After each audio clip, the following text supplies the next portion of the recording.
the scent of thunder.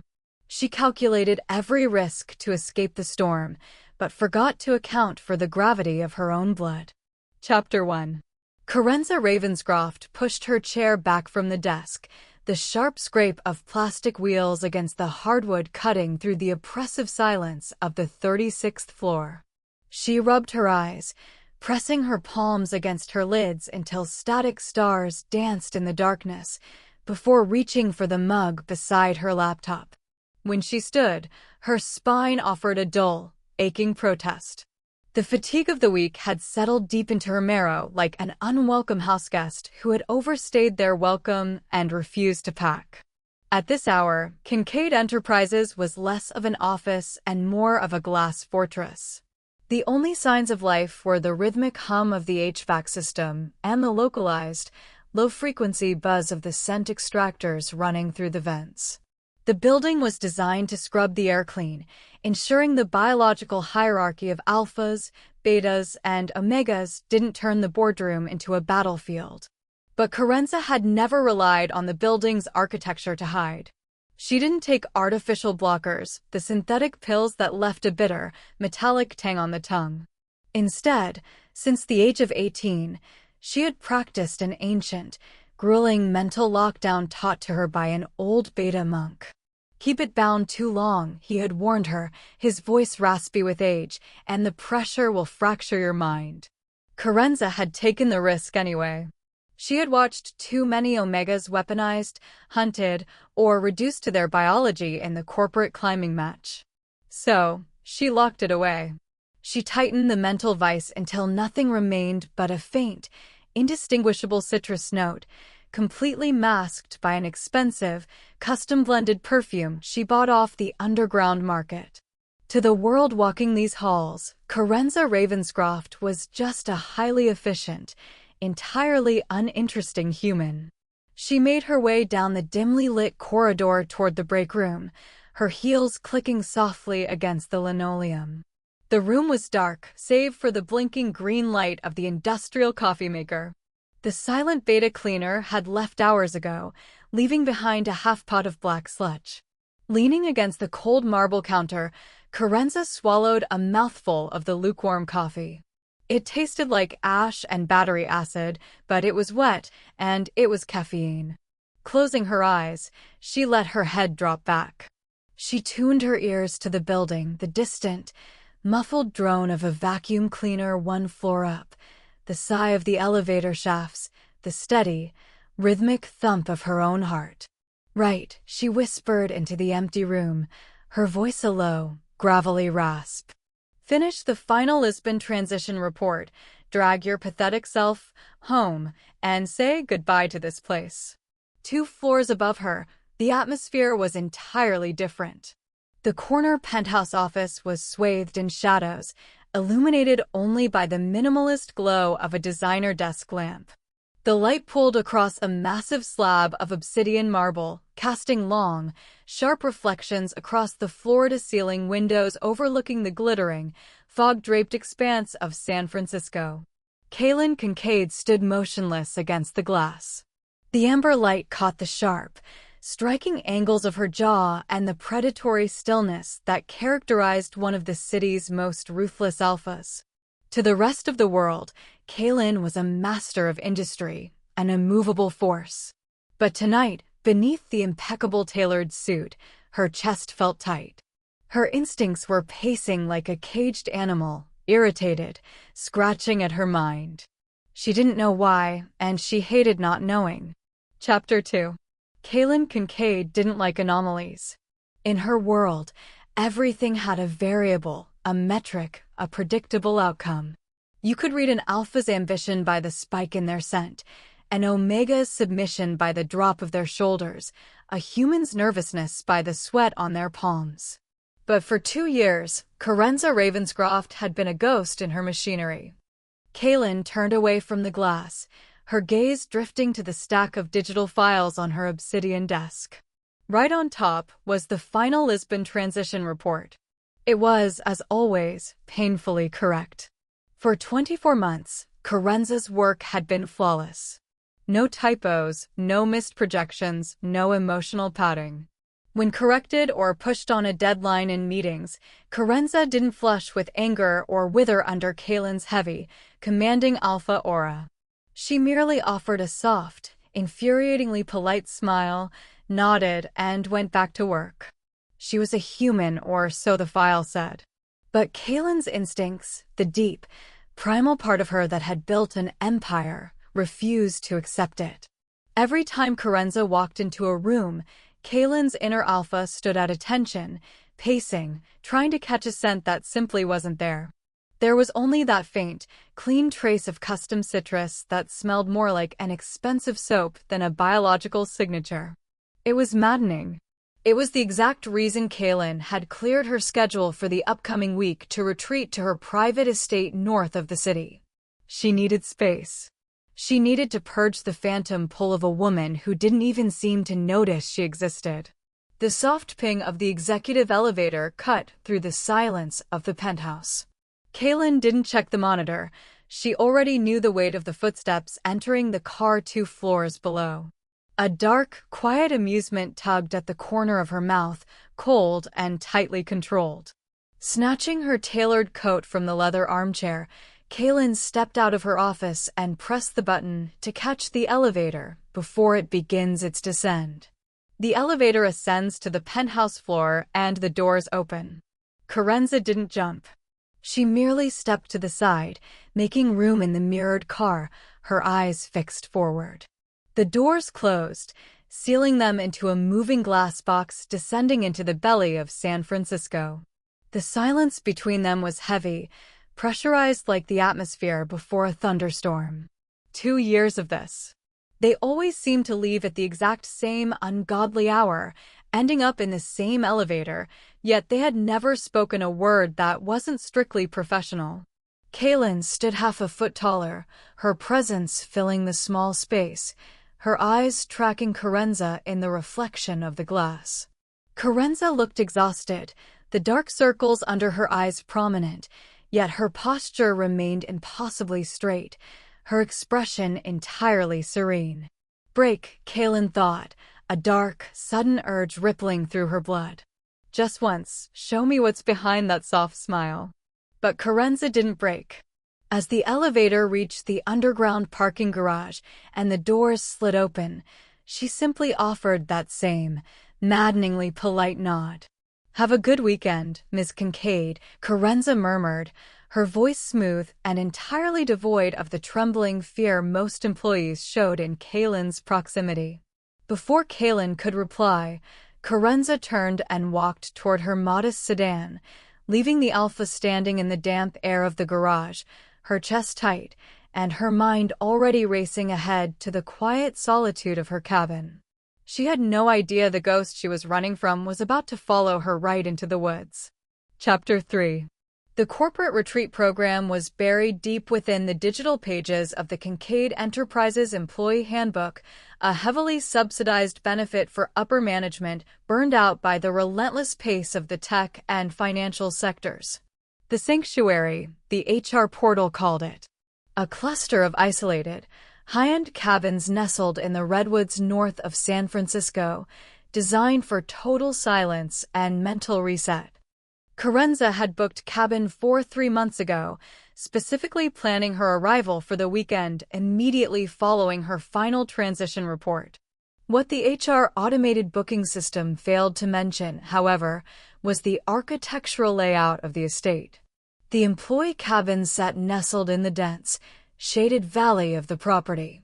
Perched high above them on the rocky ridge, completely hidden by the ancient canopy, sat the master estate, the private glass and stone fortress where Kaylin Kincaid retreated when the world became too loud.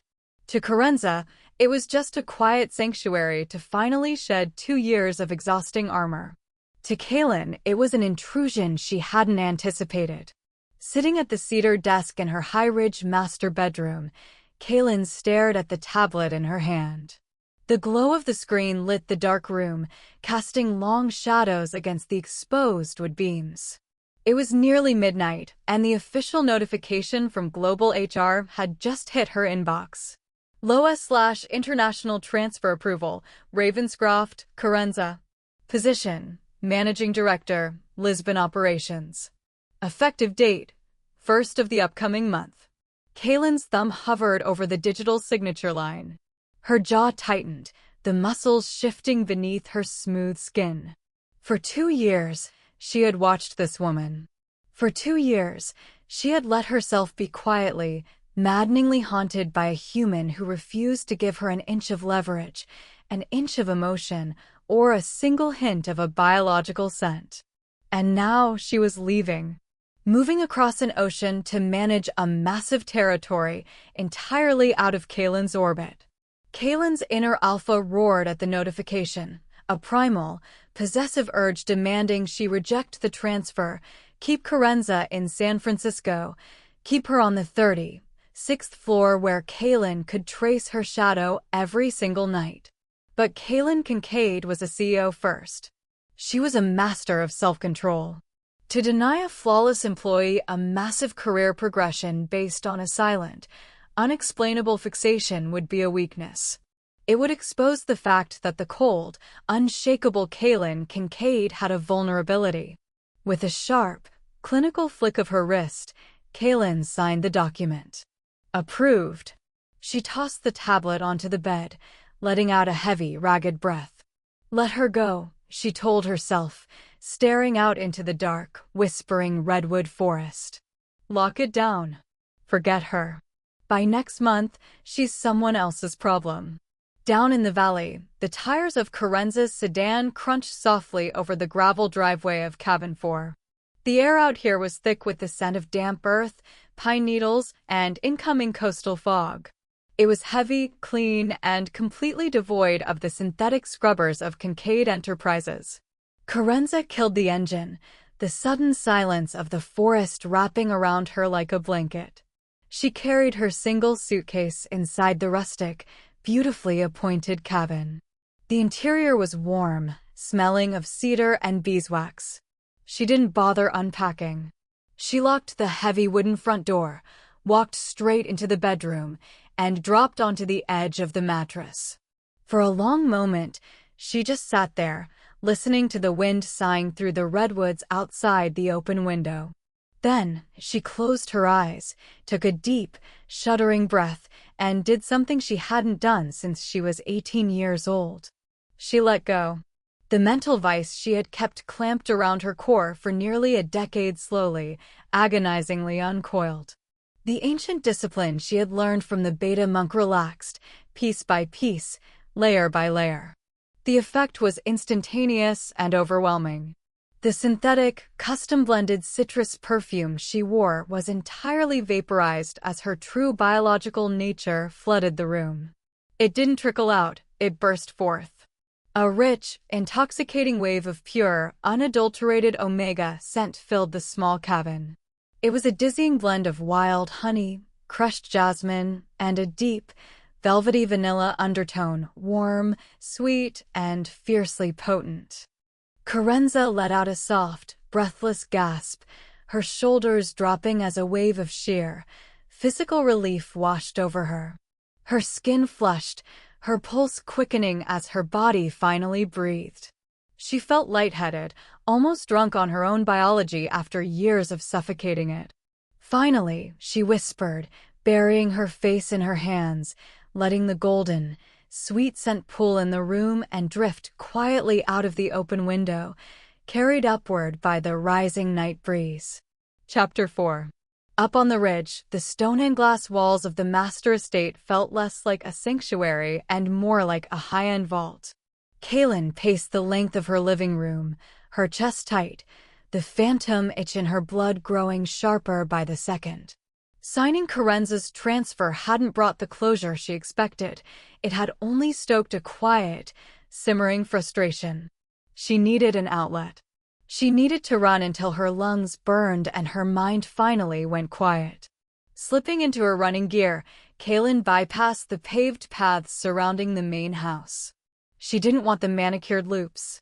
She threw herself straight down the steep, unlit dirt trails that cut through the ancient redwoods, her boots tearing into the damp earth. She ran blind, letting her alpha instincts navigate the dark terrain. Her heartbeat thundered in her ears, a brutal, rhythmic cadence that matched the furious pace of her thoughts. 2 years. 2 years of flawless reports and silent elevator rides. She pushed herself harder, leaping over fallen logs, her breath cutting through the crisp night air in white plumes. She wanted to outrun the memory of that soft, maddening smile. She wanted to tire her body out so completely that her instincts would finally stop pacing their cage. She was deep into the valley, well past the private boundary markers, when the wind shifted. Kaylin didn't just smell it, she felt it. The scent hit her chest like a physical blow, a sudden, violent expansion of energy that stole the oxygen straight from her lungs. Her boots skidded on the damp pine needles, losing traction as she staggered backward, her shoulders slamming hard against the rough bark of a towering redwood to keep from crashing to the ground. Her head snapped back, her eyes blowing wide in the darkness, her pupils dilating until the dark forest vanished into a blur. God, it wasn't a normal scent. It was a torrential downpour of pure, unadulterated omega biology. A dizzying, suffocating wave of wild, golden honey, crushed midnight jasmine, and a deep, velvety vanilla warmth that seemed to sink straight into her pores. It was intoxicating. It was primal. It was the exact frequency her inner alpha had been starving for, crying out for 24 agonizing months. Her heart didn't just beat, it hammered against her ribs like a trapped bird. Her instincts tore their cage off the hinges, roaring to life with a possessive, territorial fury so loud it made her ears ring. Mine. The word echoed in the ancient spaces of her mind, undeniable and absolute. Moving on pure, unadulterated instinct, Kaylin left the path. She didn't walk, she stalked through the underbrush, her gaze locked onto the dense thicket of trees below.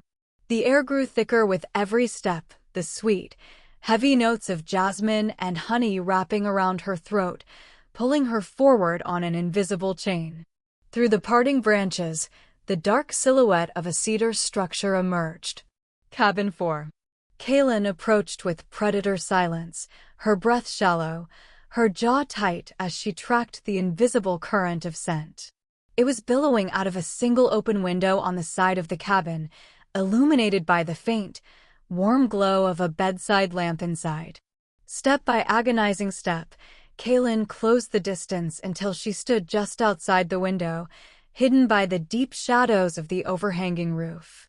Her hands gripped the damp wooden sill, her knuckles turning white as she leaned forward and looked through the glass. The air in her throat turned to ice. Sitting on the edge of the mattress, her face buried in her hands, her shoulders finally relaxed and free of the corporate armor, was Kerenza Ravenscroft. The quiet woman. The human from the 36th floor. The ghost in the elevator. Kaylin's mind fractured under the sheer weight of the revelation. The citrus perfume was gone, stripped away to reveal the breathtaking truth. The woman she had spent 2 years trying to crack, the woman she had reluctantly signed away to the other side of the world less than an hour ago, wasn't human at all. She was an omega of such staggering power that her unfiltered presence was currently bringing San Francisco's most ruthless alpha to her knees in the dirt. Inside, Kerenza let out a soft, breathless sigh, entirely unaware that the beast she had spent years hiding from was standing right outside her window, watching her breathe. Chapter 5. Inside the warm, cedar-scented confines of Cabin 4, the air felt thick, heavy, and intoxicatingly free.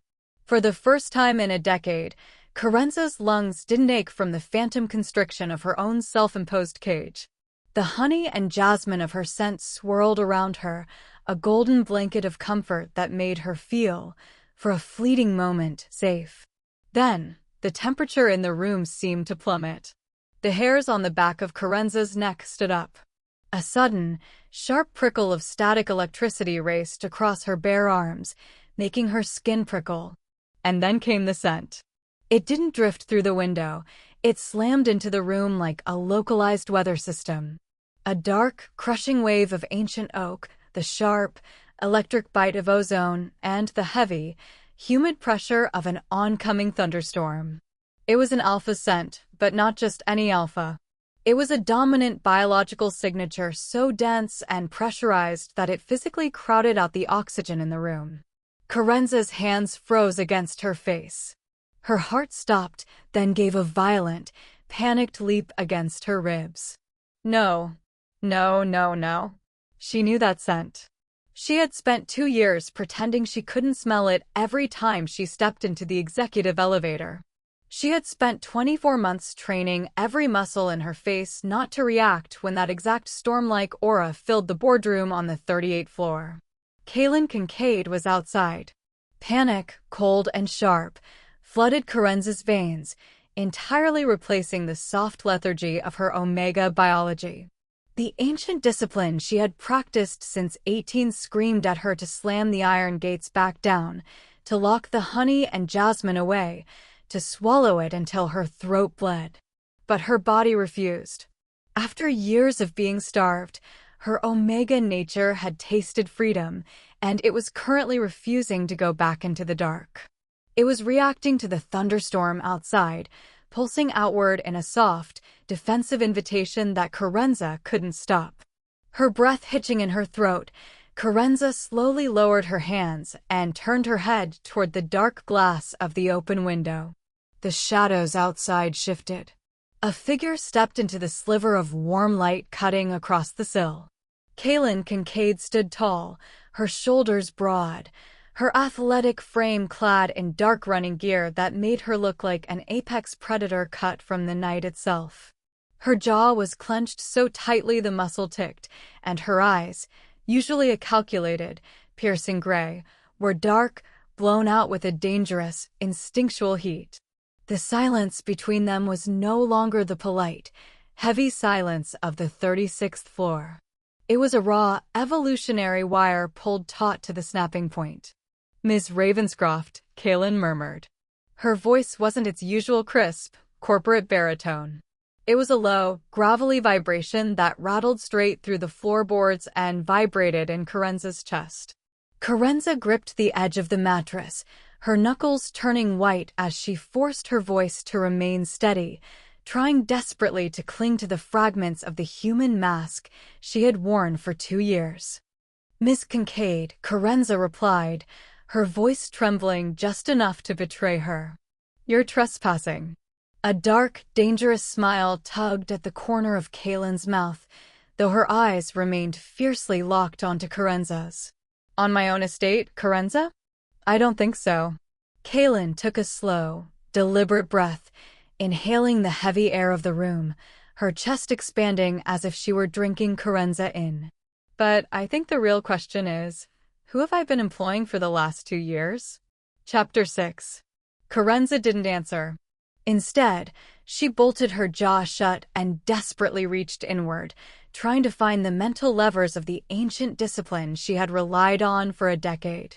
She threw her mind against the lock, trying to drag the iron gates shut, to force the honey, the jasmine, and the vanilla back into the dark vault of her soul. But it was a catastrophic mistake. The pressure of her panic, colliding with the sudden, suffocating presence of Kaylin's thunderstorm aura, caused the mental vice to fracture completely. Instead of containing the scent, the sheer effort compressed it, making it richer, darker, and infinitely more potent. The honey turned heavy and thick, like it was bubbling over wood smoke. The jasmine bloomed into something intoxicatingly raw. She wasn't hiding herself. She was broadcasting a distress flare wrapped in an invitation. Outside the window, Kaylin let out a low, guttural sound, a sound that had absolutely nothing to do with the polished CEO who ran boardrooms at Kincaid Enterprises. Her hands gripped the wooden sill so hard the cedar groaned under the pressure. Her broad shoulders hitched as she took a ragged, shallow breath, her nostrils flaring as the deepened, concentrated wave of Kerenza's biology washed over her face. Kaylin Kincaid was an apex predator who prided herself on absolute, ironclad control. But Kerenza had just handed her the keys to her own cage, unlocked the door, and stepped back. "Stop," Kaylin rasped. Her voice was incredibly heavy, vibrating with a dark, dangerous friction. Her gray eyes were completely gone now, swallowed by a predatory black intensity that tracked the frantic pulse hammering in Kerenza's throat. "Stop trying to fight it, Kerenza. You're only making it louder." Kerenza's breath hitched. She felt small on the edge of the mattress, exposed and stripped of every defense she had spent a lifetime building. "Go away, Kaylin," she whispered, dropping the formal title entirely out of sheer, desperate self-preservation. "Please, just leave." "I can't." The admission was raw, dragged out of Kaylin against her will. The powerful alpha stood perfectly still in the shadows, her knuckles white against the wood, her entire body trembling with the massive, exhausting effort it took to keep herself from simply vaulting over the sill. The dark oak, ozone, and static pressure of her scent flared in response to Kerenza's panic, filling the room until the air felt alive, electric, and heavy with an impending strike. Kaylin swallowed hard, her jaw tight as she forced her gaze up to meet Kerenza's wide, defensive eyes. Even pushed to the absolute brink of her instinct, the residual ghost of the woman who respected Kerenza's boundaries for 2 years held her in place. "Let me in," Kaylin commanded, though the edge of the authority was rough, frayed, and sounding more like a plea. "Kerenza, open the door. Let me in before I lose the ability to ask." Chapter 7. Kerenza hated her biology. She hated it with a fierce, burning passion that flared hot beneath her ribs.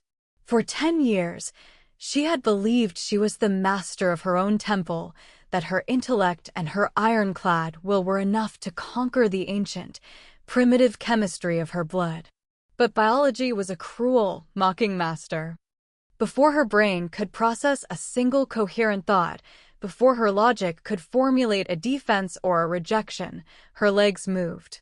It wasn't a conscious choice, it was a visceral, instinctual command. Her omega nature, entirely intoxicated by the dark oak and ozone rolling off the alpha outside, practically raced toward the front room. Her heart hammered a frantic, terrified rhythm against her ribs as her bare feet swept across the cool cedar floors of the cabin. Through the sheer curtains of the living room window, she watched the dark, powerful silhouette of Kaylin Kincaid melt away from the bedroom sill.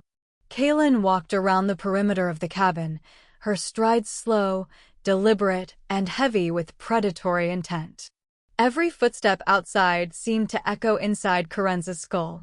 Kerenza reached the heavy wooden front door just a second before the alpha arrived on the porch.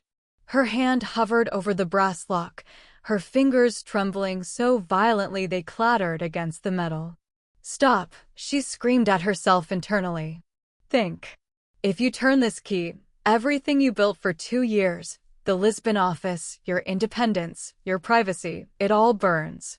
With a soft, broken gasp, Kerenza dropped her hand. She didn't unlock it. Instead, she leaned forward and rested her forehead flat against the rough, solid wood of the door. She closed her eyes tightly, breathing in the scent of cedar and her own runaway honey-sweet biology, trying one last, desperate time to find her sanity in the dark. She just needed a second. 1 second of silence to anchor her mind, to find the executive who could negotiate million-dollar deals without blinking. But the wood offered no protection. On the other side of the door, a heavy, warm palm pressed flat against the wood, exactly opposite where Kerenza's head rested. Even through the thick timber, the sheer, pressurized static of Kaylin's thunderstorm aura seeped through the cracks, wrapping around Kerenza's senses like an embrace. "Kerenza," Kaylin's voice vibrated through the wood, a low, rough purr that felt less like a spoken word and more like a physical touch against her spine. "I can hear your heart. I can smell how much you want to turn that lock. Open the door." Sanity was slipping through her fingers like dry sand. Chapter 8. The click of the lock turning felt like the miniature report of a starting gun. Kerenza didn't wait for the door to swing open. The moment the latch cleared, she took 3 slow, deliberate steps backward into the living room, her posture snapping back into that rigid, elegant line she wore like armor on the 36th floor. Her heels hit the wall, her spine flat against the cedar paneling, her chin tilted upward at a dangerously sharp angle. The door nudged open. Kaylin Kincaid stepped across the threshold, her massive, athletic frame instantly making the rustic cabin feel half its size. She didn't rush. With a slow, fluid movement that screamed absolute, territorial confidence, Kaylin reached behind her back, gripped the heavy brass handle, and clicked the door shut. Her gray eyes never left Kerenza's face. The air between them was so thick with dark oak, ozone, and wild honey that it practically crackled. "Well," Kerenza said, her voice dripping with a dry, razor-sharp sarcasm that she wielded like a rapier. "And here I thought the Kincaid Enterprise Wellness Retreat promised total privacy. I'll have to leave a rather scathing review with HR on Monday." Kaylin let out a low, rough breath that might have been a laugh if her jaw weren't so tight. She didn't move from the entryway, but her gaze tracked the slight, defiant rise and fall of Kerenza's chest. "You're a long way from the office, Kerenza." "Clearly. Though I didn't realize the CEO's duties included midnight tracking of international transfers through the underbrush," Kerenza fired back, her hands curling loosely at her sides, desperately hiding the tremble in her fingers. "Is there something wrong with my Lisbon transition report, Miss Kincaid? Or did you just come down here to critique my choice of casual wear?" Kaylin took one slow step forward. The thunderstorm in her scent flared, heavy and curious, but she kept her hands shoved into the pockets of her running jacket. She was fighting her own instincts, anchoring herself in the corporate reality they had shared for 2 years because the alternative was letting the animal take over. The report was perfect. "As always," Kaylin murmured, her baritone voice dropping into a register that felt far too intimate for the words she was speaking. She stopped a few feet away, her eyes dropping to the faint, sweet trace of citrus perfume that was currently being entirely suffocated by the rich, suffocating wave of pure omega jasmine rolling off Kerenza's skin. Kaylin tilted her head, her sharp features cutting through the dim light of the cabin. "How?" she demanded, the question heavy and genuinely baffled. "For 2 years, I sat across from you in boardrooms. I stood next to you in elevators so small I could hear your watch ticking. My instincts have been clawing at the inside of my skull for 24 months, telling me there was an anomaly on the 36th floor, and every metric told me you were just a human with an expensive taste in soap. How is it possible to hide a scent this powerful?" Kerenza let out a soft, mocking hum, though her back pressed harder against the wall. "Let's just say I have a very disciplined mind, Miss Kincaid. Some people take up yoga to handle the stress of working under a demanding alpha CEO. I chose a slightly more intensive form of boundary management." Chapter 9. Kaylin took a single, slow step forward.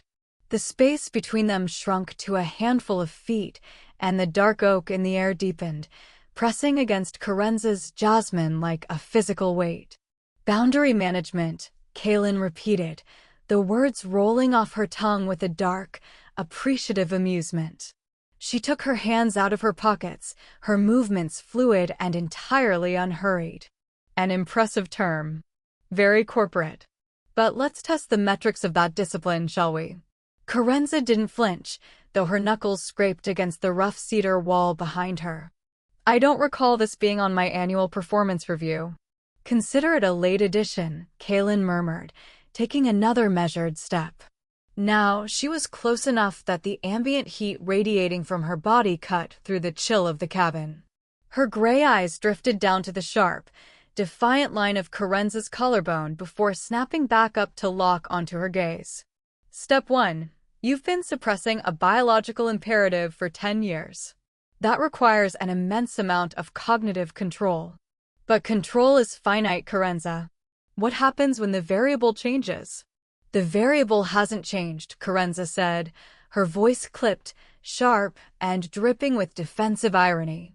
The only thing that has changed is the geographic location of my peace and quiet, which, I might add, you are currently ruining.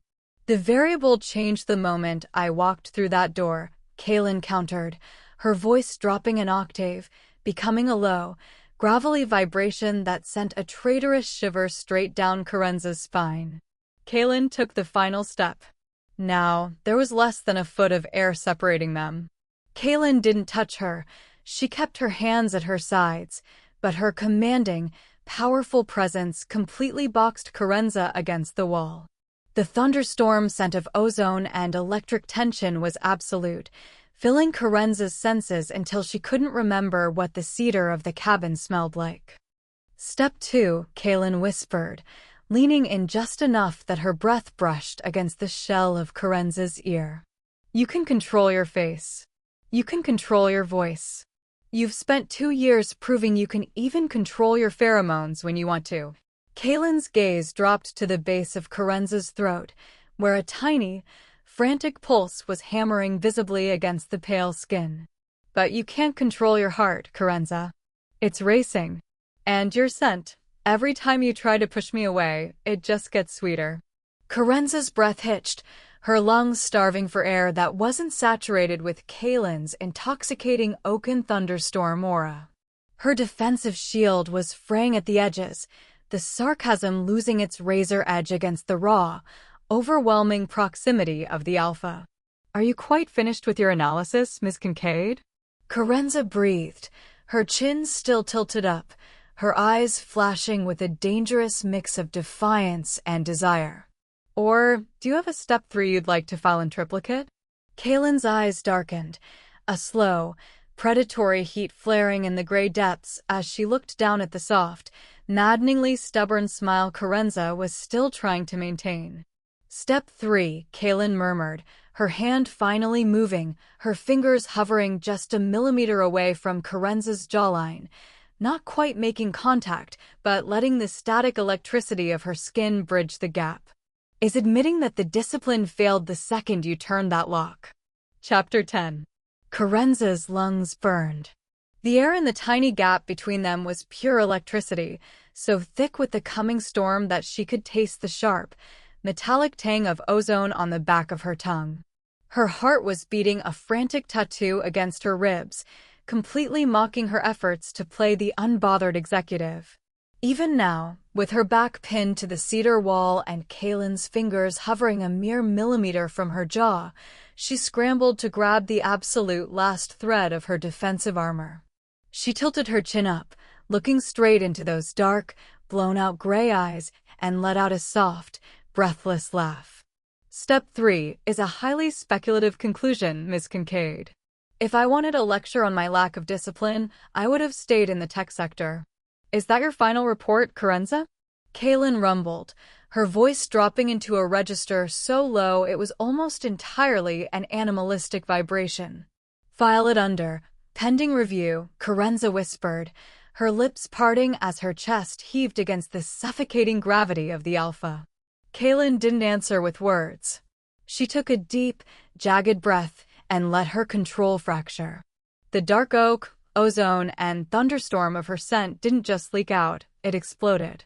A pressurized, suffocating wave of dominant alpha pheromones crashed through the room like a physical shockwave, completely obliterating any remaining space between them. It was dense, hot, and fiercely possessive, demanding submission from the very walls of the cabin. The sudden, brutal weight of it shattered them both. Kerenza's eyes blew wide as a soft, broken whimper was dragged from her throat.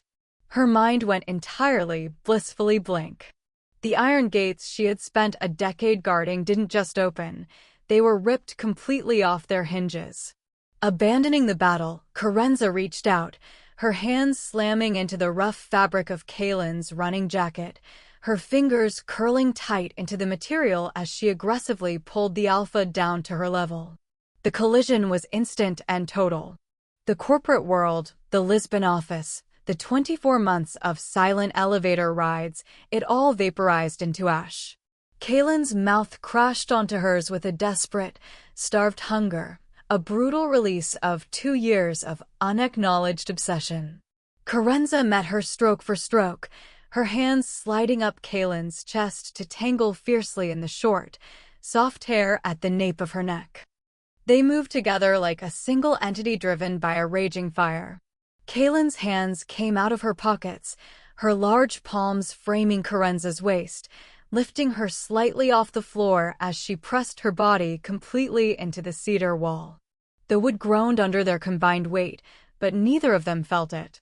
The night shifted instantly from a calculating game of chess into pure, blinding, unadulterated passion.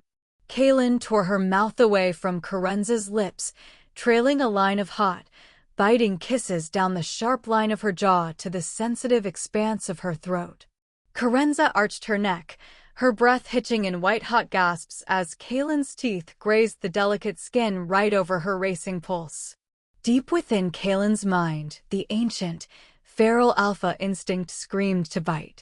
To sink her canines deep into the scent gland, to claim this incredible, intoxicating omega permanently, to tie her to San Francisco and to Kaelin's side forever. The primal urge was a roar in her ears, pushing her jaw closer, her teeth baring against Kerenza's skin. But just as the edge of her tooth pressed hard enough to leave a red mark, a sudden, fierce flash of Kaelin's ironclad willpower tore through the fog. No, not like this. Not without her choice. With a harsh, guttural groan of agonizing restraint, Kaelin pulled back a fraction of an inch. Her breathing was ragged, her chest heaving as she fought the beast in her blood. Instead of sinking her teeth in to mark her, Kaelin turned her head, burying her nose deeply into the crook of Kerenza's neck. She rolled her jaw against the sensitive skin, aggressively dragging her scent glands over Kerenza's pulse point. She flooded Kerenza's skin with her dark oak and ozone, blanket scenting her until the honey and jasmine were entirely wrapped in the alpha's protective storm. It was a temporary claim, a fierce, heavy, non-permanent branding that screamed to the rest of the world that this omega belonged to the thunderstorm, even if only for tonight. Kerenza let out a long, shuddering sigh, her fingers tightening in Kaelin's hair as the intense comfort of the scenting washed through her, pulling them both down into the beautiful, consuming dark of the redwoods. Chapter 11. The first thing that returned to Kerenza was the scent. Even before she opened her eyes, her senses were completely submerged in the heavy, humid afterglow of a thunderstorm. The dark oak and deep ozone had settled into the cedar walls of the cabin, but more than that, it was woven into her skin, into her hair, and onto the soft cotton sheet pressed against her bare shoulders. It was a protective, possessive weight that made her omega nature hum with a quiet, blissful contentment. For a single, fleeting second, Kerenza let herself sink into the warmth of the mattress. Her body felt lighter than it had in a decade, completely unburdened and profoundly relaxed. Then, the gray light of dawn filtered through the open bedroom window, and reality hit her like a bucket of ice water. Kerenza's eyes snapped open. Her rational mind, dormant for the last 8 hours, slammed back into place with a terrifying, suffocating force. "What have you done?" The silent panic was instantaneous, a cold spike of adrenaline that completely froze the blood in her veins. She turned her head slowly, her breath catching in her throat. Beside her, Kaelin Kincaid was deeply asleep, face down against the pillows. Without the sharp corporate suits and the ruthless, calculating mask she wore as CEO of Kincaid Enterprises, Kaelin looked staggeringly beautiful in the raw morning light. Her long, athletic back was bare, the smooth skin mapping the powerful musculature that had pinned Kerenza to the wall just hours before. Her jaw, usually clenched tightly enough to tick, was completely relaxed.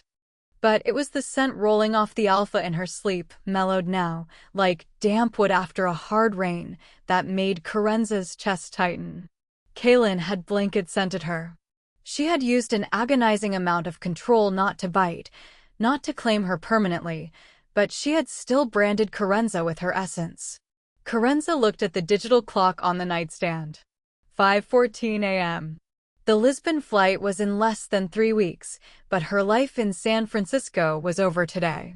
If she was still in this bed when Kaylin woke up, the gravity of this alpha would pull her into an orbit she would never escape. Kaylin would demand answers. She would want to know about the ancient lockdown, about the deception, about why an Omega of Carenza's caliber was hiding on the 36th floor. Kaylin would look at her not as an executive running a European territory, but as something to protect, to keep, to possess. I am more than my biology, Carenza thought, the familiar, fierce mantra anchoring her drifting sanity. I built my career. I won that promotion. I am going to Lisbon. Moving with the absolute, silent precision of a ghost, Carenza began to slip out from under the sheets. She didn't let the mattress shift. She didn't let her breath rattle. She slid her feet onto the cold cedar floor, her heart hammering a frantic, terrified rhythm against her ribs as she looked back one last time at the sleeping CEO. She had to leave now before the storm woke up. Chapter 12. Because she had never unpacked, leaving was terrifyingly easy. Carenza slipped through the dim bedroom, pulling on her clothes from the night before with practiced, silent movements. Every fabric change felt heavy, the cotton scraping against skin that was still highly sensitized, still radiating the ghost of Kaylin's touch. She walked into the living room, zipped her single suitcase closed with a slow, agonizingly quiet tug of the metal slider, and set it by the front door. Then, she walked to the small cedar dining table. Her hands were shaking, but she forced them into compliance as she picked up a notepad and a pen left by the resort staff. She didn't sit down. She stood over the paper, her shadow long in the gray dawn, and wrote 2 lines in her neat, painfully correct corporate cursive. Last night was a biological mistake. I am leaving, and I do not want any further contact with you. Consider my transition report finalized. Carenza. She didn't sign it with a soft closing. She didn't offer an explanation. She walked back into the bedroom and placed the piece of paper flat on the nightstand, right beside Kaylin's discarded tablet. Carenza took a deep, steadying breath, closed her eyes, and reached deep inside herself. It was harder this time, her Omega nature screamed in bloody protest, begging to stay in the warmth of the storm, but Carenza threw her entire weight against the mental levers. Piece by piece, she dragged the iron gates shut. She clamped the mental vice down around her core, tighter and harder than ever before, suffocating the honey and jasmine until there was absolutely nothing left but the faint, synthetic note of the citrus perfume she sprayed over her wrists. When she opened her eyes, the human mask was back in place. She was cold, efficient, and entirely unreadable. She snatched her suitcase, unlocked the front door, and stepped out onto the porch. The crisp, foggy morning air bit at her face, but she welcomed the sting. She didn't look back at the master estate on the ridge. She didn't look back at the cabin. She threw her bag into the trunk of her sedan, started the engine, and rolled down the gravel driveway, leaving nothing behind but a lingering trace of ozone and a piece of paper that would ensure Kaylin Kincaid woke up to a wasteland. Chapter 13. The view from the top-floor executive suite of the Lisbon office was spectacular. Through the floor-to-ceiling glass, the sun danced off the brilliant blue waters of the Tagus River, illuminating the terracotta roofs of the city below. It was exactly what Carenza had worked 2 agonizing years to achieve. She was thousands of miles away from San Francisco, completely out of the Kincaid Enterprises motherboard orbit, and entirely in control of her own destiny. Or so she had convinced herself. If we restructure the supply chains through the Porto hub by the 3rd quarter, Carenza began, her voice smooth, precise, and authoritative as she gestured toward the digital presentation on the wall, we can mitigate the import tariffs by at least. She stopped. The words dissolved on her tongue, replaced instantly by a sudden, violent surge of heat that rushed from her stomach straight to her throat. The glossy digital charts on the screen blurred into a sickening smear of colors. The air in the pristine boardroom, usually crisp and clear, suddenly felt thick, suffocating, and heavy with the scent of the mahogany conference table's polish. A sharp, dizzying wave of nausea hit her like a physical fist. Kerenza's hand flew to the edge of the glass table, her knuckles turning white as she anchored herself against the sudden tilt of the room. Her breathing turned shallow, a cold sweat breaking out across her hairline. Senora Ravenscroft, her lead beta operations manager, asked, his brow furrowing with immediate concern as he leaned forward. "Are you all right? You look quite pale." Kerenza swallowed hard, desperately forcing the bile back down, her mind frantically scrambling for a corporate excuse. Jet lag, she told herself fiercely. It's just the grueling time zone transition. It's the stress of the international relocation. It's the terrible espresso from the cafe downstairs. "I'm perfectly fine," Kerenza managed to say, her voice tight but maintaining its impeccably calm veneer. She offered a brief, practiced smile that didn't reach her eyes. Just a lingering bout of exhaustion from the move. "Let's take a 10-minute recess to review the logistical data individually." The moment the boardroom doors clicked shut behind her team, Kerenza dropped the mask. She bolted for the private executive restroom connected to her office, locking the door behind her just as her stomach violently revolted. She sank to her knees against the cold marble floor, dry heaving into the porcelain bowl, her entire body trembling from the sheer force of the sickness. When it finally passed, she leaned back against the wall, panting, her forehead pressed against her updrawn knees. She reached deep inside herself, checking the iron gates of her ancient discipline. The vice was still perfectly intact. Her true Omega nature was locked away so tightly it was suffocating. She hadn't let a single drop of her honey and jasmine scent leak out since she left California. So why did her body feel so utterly foreign? Why did her breasts ache beneath her tailored silk blouse? And why, for the last 3 days, had the phantom taste of dark oak and ozone lingered on the back of her tongue like a promise she couldn't break? Kerenza sat up slowly, a terrible, suffocating realization dawning in the back of her mind. No, it's impossible. Kaylin didn't mark me. She didn't not me. She controlled herself. But biology, as she had learned in a cedar cabin in the redwoods, didn't care about corporate schedules or carefully constructed plans. 3 hours later, Kerenza stood in the back aisle of a small, dimly lit pharmacy in the heart of the Chiato district. She wore large, dark sunglasses and a trench coat with the collar pulled up, looking entirely out of place among the locals buying sun cream and vitamins. She didn't speak to the pharmacist. She simply walked to the family planning shelf, bypassed the standard human tests, and selected a high-sensitivity dynamic test, one specifically calibrated to detect the rapid, aggressive spike in hormones that only occurred when an alpha seed successfully bonded with an omega. She paid in cash, her hand trembling slightly as she counted out the euros, and practically fled back to her sleek, modern apartment overlooking the river. The silence of her flat was deafening. She didn't even take off her coat. She walked straight into the bathroom, unwrapped the plastic device, and followed the instructions with a clinical, detached precision, as if she were compiling just another financial report. Then, she set the stick face down on the marble vanity and walked away. She stood by the living room window, her eyes tracking a lone container ship moving slowly across the water, her heart beating a frantic, terrified rhythm against her ribs.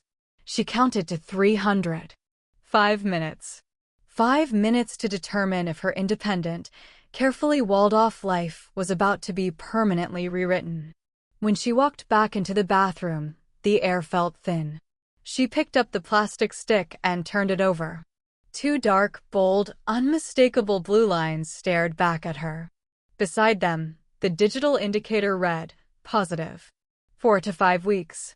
Carenza's breath hitched, a soft, broken gasp escaping her lips as her hand dropped to her stomach. She was pregnant. She was carrying the child of Kaylin Kincaid, the most powerful, ruthless alpha in San Francisco, the woman she had fled from in the dead of night, the woman who currently thought their entire encounter was nothing more than a biological mistake. Chapter 14. Carenza didn't panic. Panic was an unmitigated risk, a variable that clouded judgment, and right now, she needed her mind to be sharper than a scalpel. She stared at the two blue lines on the marble vanity, took a slow, deep breath, and let her executive instincts take the wheel. She had less than 3 months before her tailored trousers and silk blouses would no longer be able to hide the changes in her body. In a corporate world dominated by biological hierarchies, a suddenly pregnant human female executive would draw immediate, intense scrutiny from global HR. Questions would be asked. DNA tracking metrics would be triggered for corporate insurance.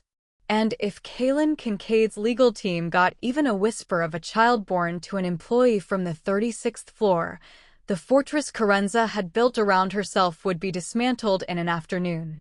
She needed a lie. A flawless, airtight, legally binding lie that would keep everyone at arm's length. The next morning, Carenza sat at her desk, the morning sun casting long shadows across her office. She pressed a button on her desk phone, her voice entirely devoid of emotion. "Isabel, please connect me with the Director of Regional HR, secure internal line only." 10 minutes later, the face of the Lisbon HR director, a soft-spoken beta named Mateo, appeared on her encrypted video screen. "Senora Ravenscroft," Mateo said, bowing his head respectfully. "How can I assist you this morning? I hope the transition is going smoothly." "The transition is flawless, Mateo," Carenza replied, her posture impeccably straight, her hands clasped loosely over the desk, well out of sight of the camera. "However, I am calling to update my private employee file with a sensitive personal matter. I require this data to be flagged under localized privacy protocols. It is not to be synchronized with the San Francisco main server." Mateo blinked, his corporate interest piqued. "Of course. Under European privacy laws, you have the right to localize personal data if it pertains to family distress. What has happened?" Carenza let her eyes drop for exactly 2 beats, a perfectly calculated show of grief that she had practiced in the mirror before logging on. When she looked back up, her gaze was steady, but tinged with a cold, hollow sadness. "My partner," Carenza said, her voice dropping into a quiet, fragile register. "The woman I was building a life with passed away unexpectedly in California just before my relocation. She was an Omega." Carenza took a sharp, shallow breath, letting her hands tighten just enough for Mateo to notice. "Before she died, we underwent a private, successful IVF procedure. I am carrying our child, Mateo. I will be raising my daughter alone." Mateo's face instantly melted into deep, profound sympathy. A tragic, deceased Omega partner was a sacred boundary in the corporate world. No one would dare question the grief of a grieving widow, nor would they look too closely at the pregnancy. "Oh, Senora Ravenscroft. I am so deeply sorry for your loss," Mateo murmured, already typing rapidly on his secure terminal. "I am locking this file under the strict Lisbon Privacy Act immediately. No one in the home office will see this. Your medical leave for the 3rd quarter will be approved under maternal bereavement and birth. You have our absolute discretion." "Thank you, Mateo," Carenza said softly. "I prefer to keep my private life entirely separate from my duties. I expect the Lisbon staff to maintain total professional distance regarding this matter. I do not want condolences. I want results." "Understood perfectly. It will remain entirely within these walls." The screen went black. Carenza leaned back in her leather executive chair, letting out a long, ragged breath that she had been holding for 20 minutes. The trap was set, the walls were up, and the paper trail was cold. To the world, she was a grieving, fiercely independent human woman carrying the legacy of a dead love. In reality, she was an Omega hiding an Alpha's empire in her womb. She turned her chair toward the floor-to-ceiling glass, looking out over the glittering blue waters of the Tagus River. Her hand dropped to her stomach, her fingers curling protectively over the flat fabric of her skirt. "Just you and me," she whispered to the empty room, her voice a sharp, determined promise against the silence of the city. Just you and me, little pup. Chapter 15. The morning fog had barely begun to roll off the bay when Kaylin Kincaid woke up. Her hand swept out instinctively, her long fingers reaching for the warm, honey-scented space beside her. Her palm met nothing but cold, empty linen.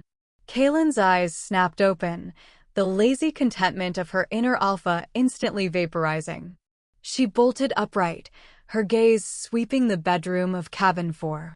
The rustic space was flooded with the gray, clinical light of dawn, entirely empty. The intoxicating wave of pure jasmine and wild honey from the night before had dissipated, leaving only the faint, mocking ghost of a custom-blended citrus perfume.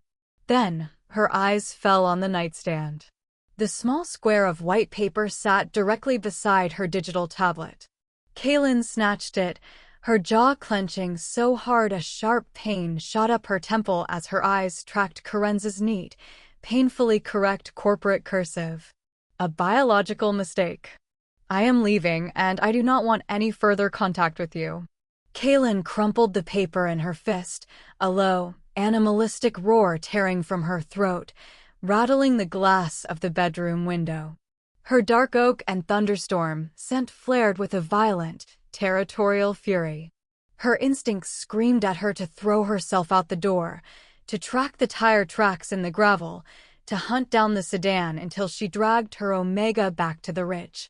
But as she stood in the center of the empty cabin, her chest heaving, the brutal reality of her position crashed down on her. She was Kaylin Kincaid. She was the CEO of a multi-billion-dollar global empire. Karenza had officially signed her transfer to the Lisbon office less than 12 hours ago. If Kaylin weaponized her corporate power to block the move, if she used her executive authority to hunt down a human employee over a single night in a retreat cabin, it would be an absolute scandal. It would be a catastrophic abuse of power that would trigger a board investigation, tank the company's stock, and destroy the legacy she had bled to build. It would be career suicide. Karenza had calculated every single variable. She had used Kaylin's own corporate structure as a shield to escape her. Kaylin smoothed out the crumpled note with a trembling hand, staring at the cold, final lines. A biological mistake. The woman she had been quietly, desperately in love with for 2 years, the woman who had challenged her, matched her wit, and finally melted into her arms, had dismissed the most profound night of Kaylin's life as a chemical glitch.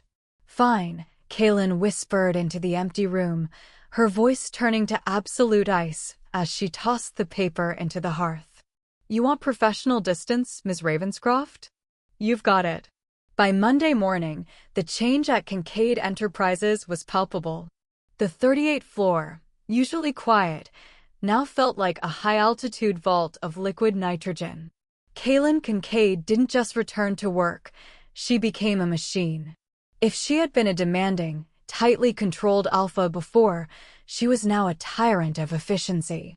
Her coldness had multiplied 100-fold, her presence so sharp and pressurized that betas and alphas alike trembled when the executive elevator doors slid open. "This data is unoptimized," Kaylin baritone voice cut through the air of the executive boardroom like a scalpel. She slammed a digital folder onto the obsidian marble desk, her piercing gray eyes locking onto her terrified chief financial officer. "The projections are off by 0.2%. In this building, we do not tolerate sloppiness. Fix it by noon or file your resignation." "Yes, Ms. Kincaid," the CFO stammered, scrambling to gather his things and practically fleeing the room. Kaylin turned her chair toward the floor-to-ceiling windows, staring out over the fog-shrouded skyline of San Francisco. Her face was an unreadable, flawless mask of stone. She had locked her heart in a vault, burying the memory of wild honey and jasmine beneath a mountain of spreadsheets and hostile takeovers. She expected absolute, suffocating perfection from everyone around her because it was the only thing keeping her from screaming. She had learned to live with the memory of that one perfect night. She had forced herself to move on. She had no idea that across the Atlantic, the variables were already changing again. Chapter 16. The months in Lisbon blurred into a meticulous rhythm of corporate data and quiet, nocturnal growth. Carenza watched her body change in the mirror of her secure flat, her silhouette softening as her tummy grew into a neat, high curve beneath her tailored maternity dresses. True to his word, Mateo kept the Lisbon privacy protocols locked tight. To the rest of the office, the managing director was a stoic, grieving widow silently carrying out her duties while preparing for a fatherless child. When the time came, Solari arrived in the dead of winter, her first cry a surprisingly resonant, commanding sound that filled the private delivery room of the Lisbon clinic. The doctor had blinked in surprise, looking down at the newborn, before offering Carenza a quiet, knowing look. Alphas were rare, but a dominant female alpha newborn carried a distinct, undeniable presence from the moment they drew breath. Even with the iron gates of Carenza's ancient discipline firmly in place, she felt the faint, instinctual spark of her daughter's biology. She named her Solari, bright and sun-like. A name meant to evoke the warmth and gold Carenza had locked away in her own soul. 6 months later, the summer heat had settled over San Francisco, but inside the boardroom on the 38th floor of Kincaid Enterprises, the air was strictly sub-zero. Kaylin Kincaid stood at the head of the obsidian marble table, her towering, athletic frame casting a long shadow over her terrified executive team. For 2.5 years, she had been a tyrant of efficiency, but today, her patience was entirely non-existent. A critical European logistics merger was on the line, and the data presented was flawed. "This is pathetic," Kaylin's baritone voice cut through the room like shattered glass. Her piercing gray eyes locked onto the director of global expansion, her dark oak and ozone scent flaring with a suffocating, pressurized authority that made every beta in the room stare fixatedly at the carpet. "You've miscalculated the operational overhead in the Mediterranean sectors by 4%. I don't pay you to guess. I pay you for perfection." The director opened his mouth, his hands trembling as he reached for his papers. "Ms. Kincaid, the market volatility in Europe has been—" "I don't care about the market," Kaylin rasped, leaning forward, her palms flat against the marble. "I care about results. If this report isn't completely rewritten and optimized by 5 p.m., I will personally ensure you never work in this sector again." "Do I make myself?" Kaylin stopped dead. The threat withered on her tongue. The cold, calculating glare in her eyes fractured, her pupils suddenly blowing wide as she froze mid-sentence. Thump. It wasn't a physical sound. It was a visceral, phantom strike directly against her ribs. Her hand flew to her tailored vest, her long fingers gripping the fabric right over her heart as her breath was violently dragged from her lungs. Across the Atlantic, in a sun-drenched apartment in Lisbon, 6-month-old Solari had just woken from a nightmare, letting out a sharp, distressed wail as her little fists bunched into her blankets. In San Francisco, Kaylin staggered back a step, her heels skidding slightly on the marble floor. A cold sweat broke out across her forehead. Her heart didn't just spike, it thundered with a sudden, unexplainable panic that had absolutely nothing to do with the corporate merger. She felt an overwhelming, phantom ache, a deep, crushing sense of distress that wasn't hers, yet vibrated through every molecule of her biology. The executive stared at her in absolute, paralyzed silence. The ruthless, immovable CEO was currently pale, her chest heaving as she gripped her chest. Then, just as suddenly as the panic had hit, it shifted. Inside the Lisbon flat, Carenza had rushed to the crib, scooping Solari into her arms, pressing the baby close to her chest and whispering soothing words. Solari's infant alpha instincts, feeling the sudden, distant spike of her sire's violent distress across the ocean, instantly reacted. The baby didn't just calm down, she projected. She sent out a massive, instinctual wave of pure, unfiltered serenity. In the boardroom, Kaylin let out a sharp, ragged gasp as the panic was abruptly extinguished. A profound, radiant calmness washed over her heart. It felt like a warm, gentle hand was being placed directly over her chest, soothing the furious rhythm of her pulse, cooling the dark oak and thunderstorm of her scent until it was entirely mellow. It was warm, sun-like, and impossibly bright. Kaylin blinked, her hand still pressed against her vest, her mind spinning in absolute chaos. She didn't know why this was happening. She didn't know where it was coming from. For the last 6 months, these random, phantom spikes of distress and sudden, cosmic waves of peace had been hitting her at the most unpredictable hours. It was a phantom tether, a radio station she hadn't tuned into, completely defying every logical metric she lived by. "Miss Kincaid," the CFO whispered tentatively, breaking the suffocating silence of the room. Do you need a medical recess?" Kaylin slowly lowered her hand, forcing the cold, unreadable mask back over her features, though her heart was still humming with that strange, sun-like warmth. "The meeting is adjourned," Kaylin murmured, her voice uncharacteristically quiet, though the steel remained. "Get out. All of you." The executives didn't wait to be told twice, scrambling to gather their laptops and fleeing the room. Kaylin turned slowly toward the floor-to-ceiling glass, staring out over the glittering San Francisco Bay, her hand drifting back up to rest over her heart. "What are you?" she whispered to the empty room, her gray eyes dark with a sudden, fierce determination to find the anomaly that was currently rewriting her soul from thousands of miles away. Chapter 17. In Lisbon, the sun always seemed to linger a little longer, painting the Tagus River in shades of melted gold. Carenza's apartment was a sanctuary of light and quiet, the walls thick enough to block out the bustling city below. But inside this peaceful fortress, a new kind of mystery was unfolding. Solari was 6 months old, and she was growing more alert by the day. She had her mother's striking, elegant features, but her eyes, a deep, storm cloud gray, belonged entirely to someone else. Lately, Carenza had noticed a pattern that defied all logic. It started during the late afternoon transitions, right when the sun began its slow descent. Solari would suddenly grow tense in Carenza's arms, her tiny brow furrowing with an uncharacteristic, intense focus. The little alpha baby would ignore her toys, push away her bottle, and wiggle until she was facing the tall balcony windows. She would press her small hands against the glass, reaching out.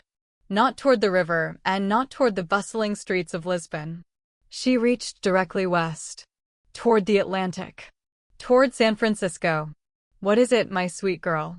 Carenza murmured, resting her chin on Solari's soft, dark curls as she held her close to the glass. Solari didn't answer with a baby's babble. She let out a small, frustrated huff, her tiny nose twitching as if she were trying to catch a scent on a breeze that couldn't possibly reach her through the triple-paned glass. She tilted her head, her gray eyes wide and searching, her entire posture rigid, as if she were listening to the low, distant rumble of a thunderstorm rolling across the ocean. Whenever Solari got like this, her infant alpha aura would spike, trembling with a phantom anxiety that Carenza couldn't explain. The baby was feeling a distress that didn't belong to her, reacting to a pressure wave from thousands of miles away. Carenza's heart squeezed with a sudden, sharp pang of fear. She knew what this was. She had read enough ancient texts on biological bonds to know that dominant alphas and their offspring shared a subterranean, instinctual tether. But she had hoped, desperately hoped, that by keeping her own scent locked down, she had severed the connection. But Solari was an alpha, and Kaylin Kincaid's blood ran thick in her veins. "Shh, it's okay," Kerenza whispered, her voice a soothing balm against the quiet of the room. Knowing she had to soothe the baby's spiking instincts before they broadcasted a signal too loud for the cosmic tether to ignore, Kerenza made a calculated choice.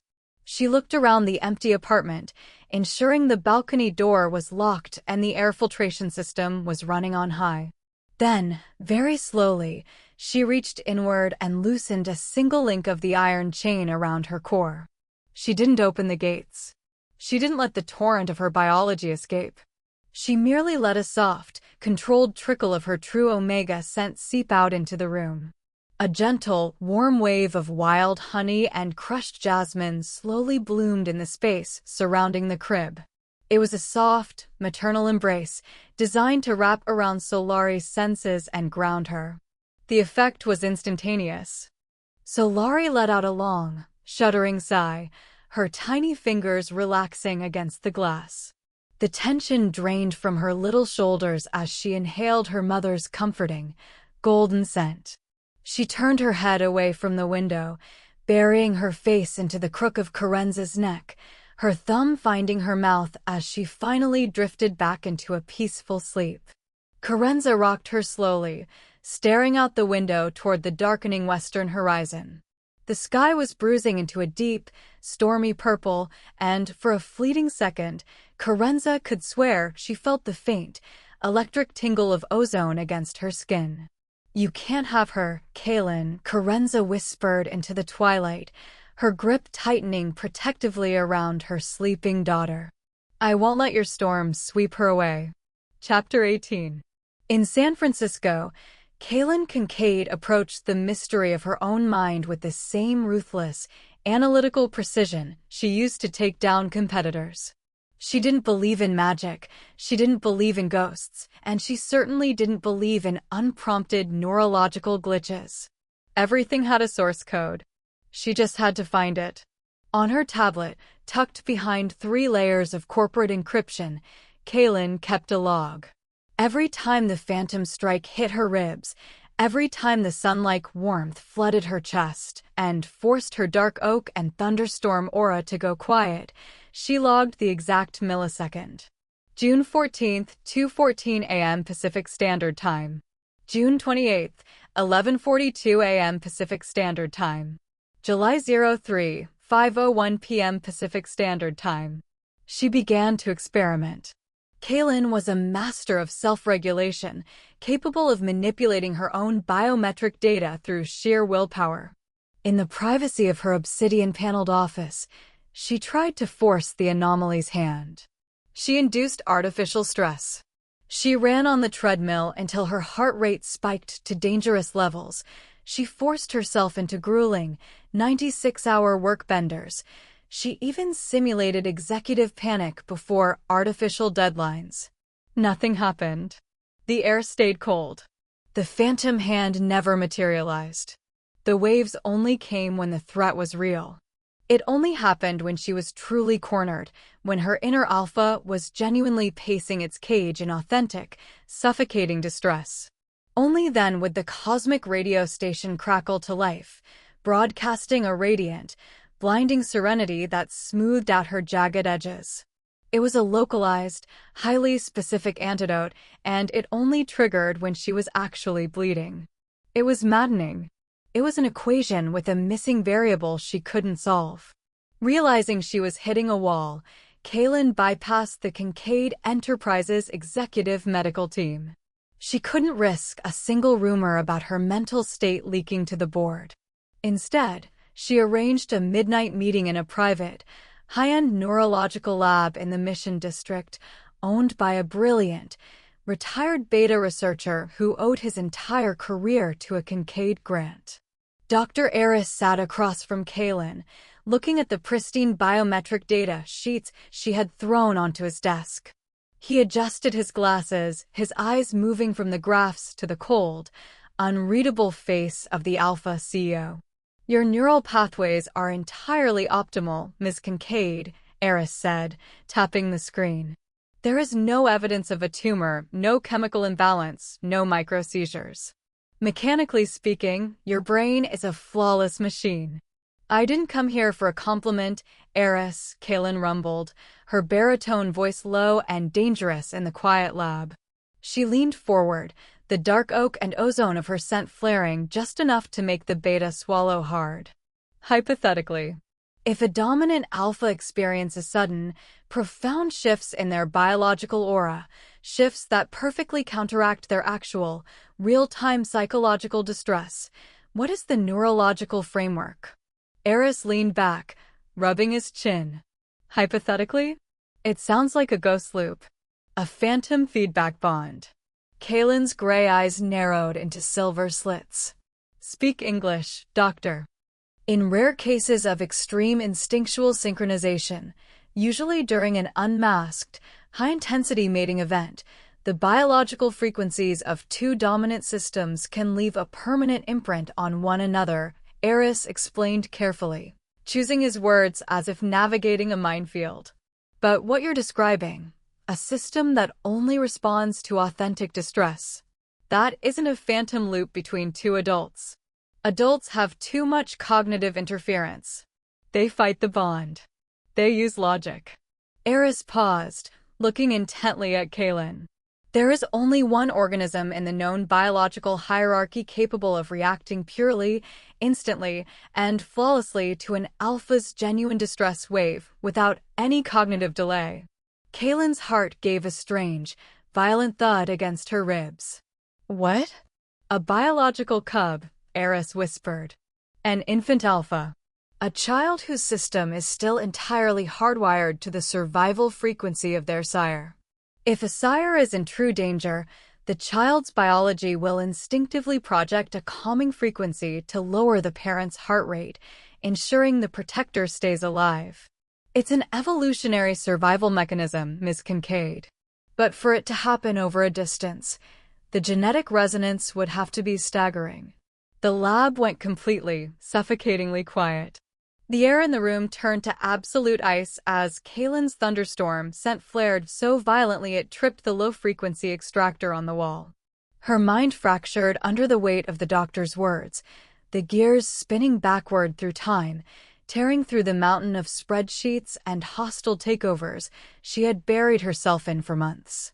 A child. She flashed back to a cedar cabin in the redwoods. She smelled the thick, intoxicating wave of wild honey and midnight jasmine.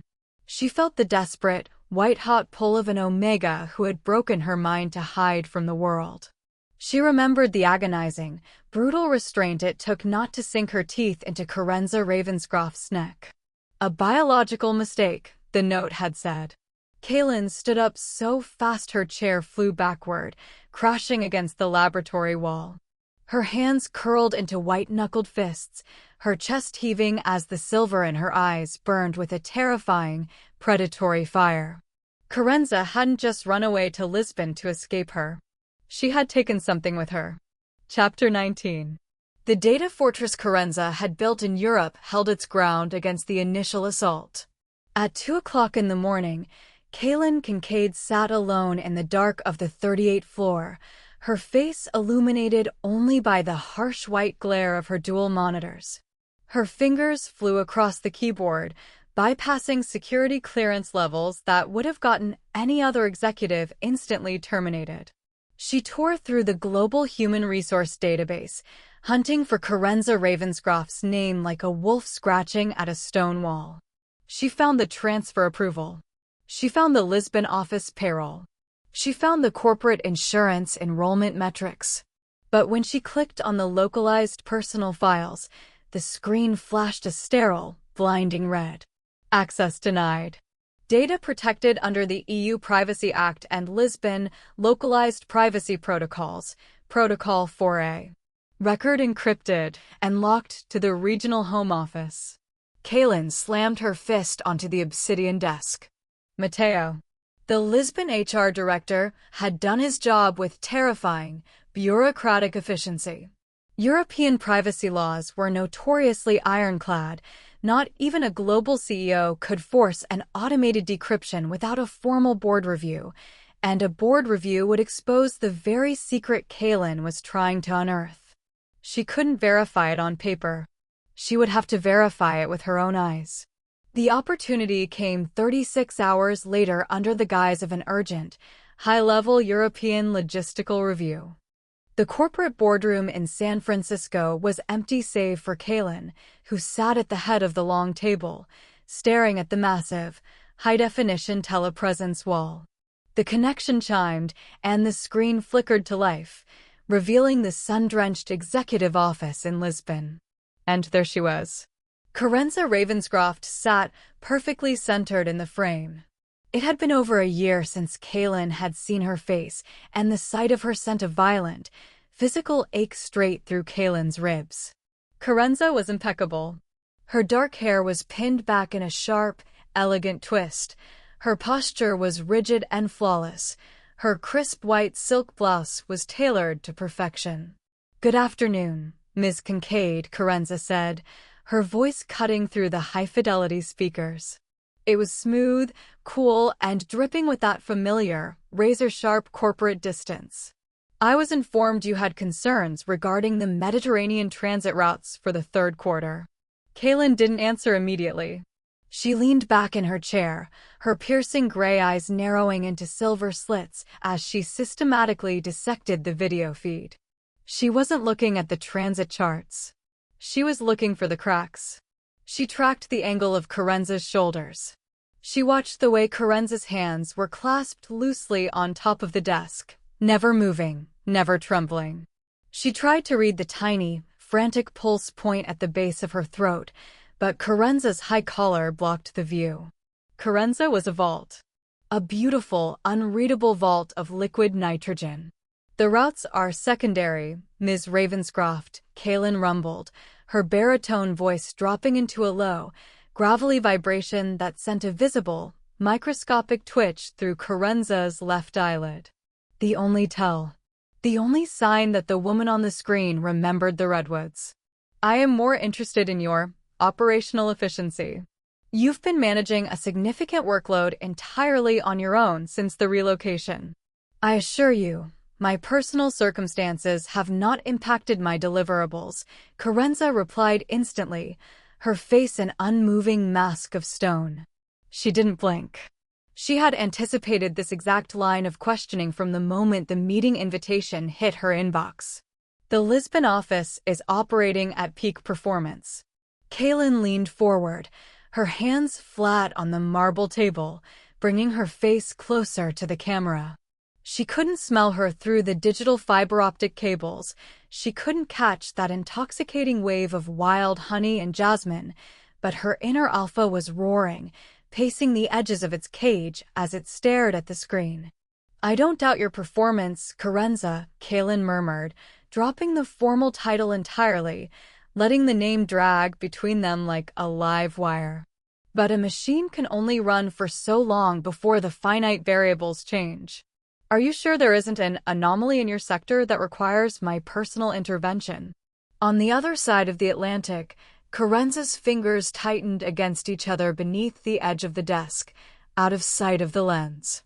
She could feel the sheer, pressurized weight of Kaylin's gaze even through the monitor, like the static electricity before a lightning strike. But her ancient discipline held. She didn't let her breath hitch. She didn't let her scent gates fracture. She looked directly into the camera, right back into Kaylin's predatory gray eyes, and offered a cold, professional smile. "There are no anomalies in Lisbon, Ms. Kincaid," Carenza lied, her voice completely steady, a flawless shield of ice. "Everything is exactly where it belongs." Chapter 20. The sterile composure of the digital feed was a maddening wall. Kaylin felt her patience, a resource she had strictly rationed for over a year, completely evaporate. She was an apex predator being treated like an uninvited auditor, and the sheer audacity of Carenza's flawless corporate mask was pushing her to the absolute brink. Is that your final report then, Ms. Ravenscroft? Kaylin's baritone voice dropped into a dangerous, warning vibration. Total stability? Total stability, Ms. Kincaid, Carenza replied, her tone a smooth, unyielding sheet of marble. Kaylin's jaw clicked shut. A sudden, violent surge of frustration tore through her discipline. Her adrenaline spiked hard, her heart hammering a fierce, aggressive rhythm against her ribs as her inner alpha roared at the sheer, suffocating denial of it all. The dark oak and ozone scent in the San Francisco boardroom became so dense it nearly choked the air out of the room. And across the world, the tether reacted. Thousands of miles away in the Chiato International Daycare and Infant Care, 6-month-old Solari, who had been sleeping soundly in her crib, felt the massive, sudden spike of her sire's authentic, localized rage. The baby jolted awake, her infant alpha instincts instantly flaring in response to the distress wave. She let out a sharp, piercing cry that echoed through the sophisticated daycare center. On the video feed, Carenza didn't move a muscle, but her eyes darkened with an instantaneous, cold dread. At that exact millisecond, the sleek corporate smartphone sitting flat on the mahogany desk right in front of Carenza began to vibrate violently, its haptic motor buzzing loudly against the wood. Before Carenza could react, before her disciplined, lightning-fast reflexes could prompt her hand to snatch the device or flip it over, the high-definition 4K telepresence camera in San Francisco did exactly what it was engineered to do. It automatically auto-focused on the sharpest point of movement on the desk. The image on Kaylin's massive wall monitor zoomed in with terrifying clarity. The glowing lock screen of the phone filled the frame. There was a notification banner flashing in bright, unmistakable text, accompanied by an icon of a small cartoon sun. Chiato International Daycare and Infant Care incoming voice call, Nursery Room 2. The boardroom in San Francisco went completely, suffocatingly silent. Carenza's hand finally came down, her fingers sliding over the glass to black out the screen, but it was a second too late. The damage was catastrophic. She didn't look up at the monitor. For the first time in the entire meeting, her chest rose and fell in a sharp, ragged breath, her teeth catching the inside of her lip as she stared at her own desk. Kaylin didn't shout. She didn't let out a roar. Instead, the silver in her gray eyes completely hardened into absolute, lethal certainty. The pieces didn't just fall into place. They locked together with the force of a vice. Daycare. A human woman who claimed to be entirely isolated, whose private files were locked behind localized European bereavement protocols, had a high-priority notification from an infant nursery room. "It seems you have an urgent operational matter to attend to, Ms. Ravenscroft," Kaylin murmured, her voice terrifyingly quiet, entirely devoid of the frustration from a moment before. It was the voice of a hunter who had finally caught the scent of the trail. "It is a minor logistical issue," Carenza breathed, her corporate shield completely shattered, her voice tighter than it had ever been. "Nothing that requires." "Goodbye, Carenza," Kaylin cut her off softly. With a single, deliberate stroke of her finger, Kaylin slammed her hand down on the control panel, cutting the feed. The massive telepresence wall turned black, extinguishing the light of the Lisbon office. Kaylin stood up slowly, her towering frame casting a massive shadow across the empty boardroom. She didn't call HR. She didn't look at the transit charts. She reached into her pocket, pulled out her own phone, and dialed a direct, encrypted number that only 3 people in the world possessed. "Get the Gulfstream on the runway," Kaylin commanded, her baritone voice echoing off the obsidian walls like a promise. "Clear a flight plan for Lisbon. I leave in 20 minutes. Chapter 21. The air inside the Chiato International Daycare was typically a soothing blend of lavender, powdered milk, and the quiet murmur of soft Portuguese lullabies. It was a sanctuary designed for the children of Lisbon's elite, safe, quiet, and tucked away behind a pair of heavy, secure frosted glass doors. Carenza stood in the reception lobby, her heart still performing a frantic, irregular rhythm against her ribs since the disastrous video conference 3 hours prior. She held 6-month-old Solari tightly against her chest. The baby was dressed in a soft, sun-yellow onesie, her storm-gray eyes heavy with sleep, her little face buried in the crook of her mother's neck. "Everything is logged, Signora Ravenscroft," the beta receptionist said with a warm, respectful smile, sliding the checkout tablet away. "Have a wonderful weekend with the little one." "Thank you, Maria," Carenza murmured, her voice tight. She shifted Solari's weight, turning toward the exit. She needed to get back to the flat. She needed to look at flight schedules to Zurich, to Tokyo, to anywhere outside the Kincaid network. She took exactly 1 step toward the frosted glass doors. Before her foot could touch the floor, the heavy electronic latch on the entrance didn't just click, it practically buckled. The frosted doors swung open with a violent, commanding force, and the entire atmosphere of the nursery lobby was instantly annihilated. The scent of lavender and baby powder was obliterated in a single, terrifying heartbeat, replaced by a massive, suffocating tidal wave of dark oak, raw ozone, and the fierce, electric heat of a raging Californian thunderstorm. The pressure in the room dropped so fast the receptionist let out a soft, frightened gasp. Carenza froze. The iron gates inside her mind slammed shut with a desperate, white-hot ferocity, but it didn't matter. Her knees nearly buckled beneath her tailored trousers as the sheer, physical weight of that unmistakable alpha aura crashed over her senses. Kaylin Kincaid stepped through the threshold. She hadn't changed out of her corporate attire.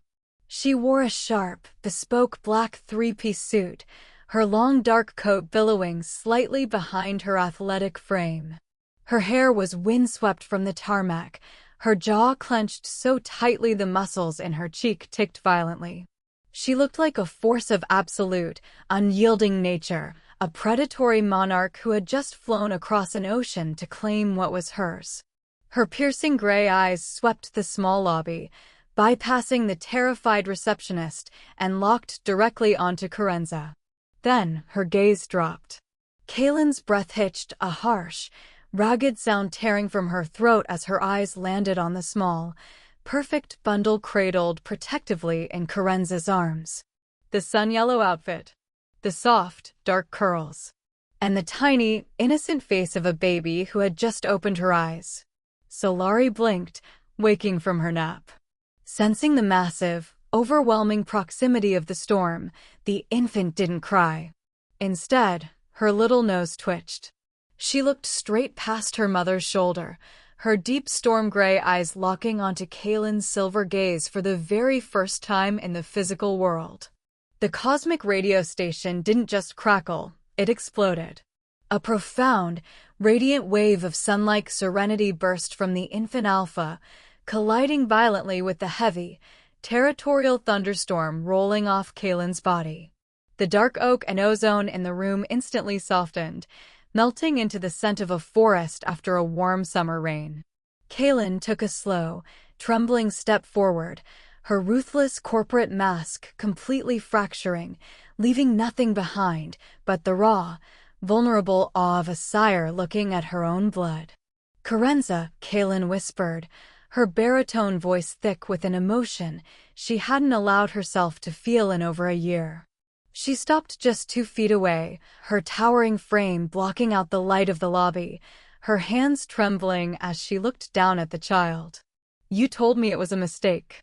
Carenza didn't back down. Even with her heart hammering a frantic rhythm, she tilted her chin up, her fingers tightening protectively over Solari's back as she used her body as a literal shield.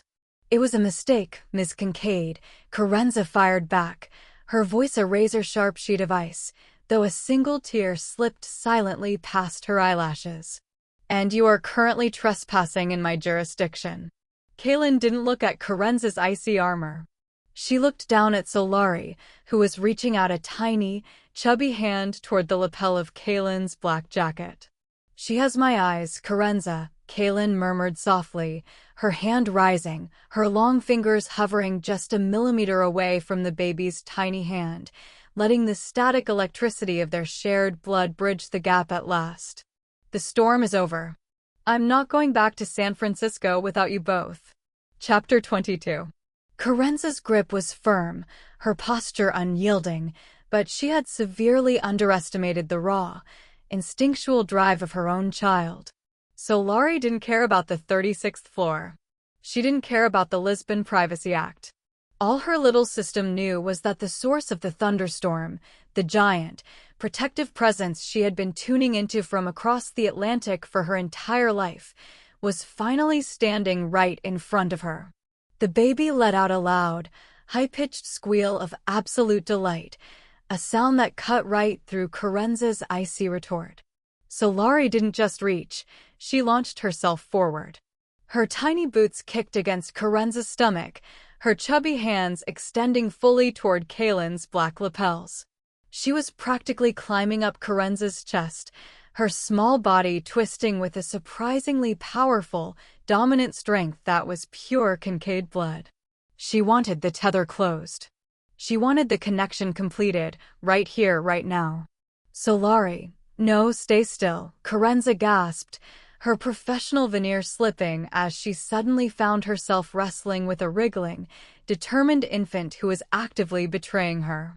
Carenza shifted her weight, trying to turn her shoulder to block Kaylin's view, desperately trying to keep the baby pinned to her chest. Miss Kincaid, please step back. You are making her hyperactive. She isn't hyperactive, Carenza. She's choosing, Kaylin rumbled. The alpha didn't hesitate. Seizing the variable, Kaylin stepped into the final 2 inches of space separating them. Her large, warm hands came forward, fluid and entirely sure. She didn't touch Carenza, maintaining that final, agonizing boundary, but she slid her palms directly under Solari's arms, perfectly catching the baby as she pushed herself out of her mother's embrace. For a terrifying, breathless second, Carenza held on, her knuckles white against the sun-yellow fabric. Her eyes locked onto Kaylin's, flashing with a desperate, defensive panic. If I let her take her, I lose. The Empire wins.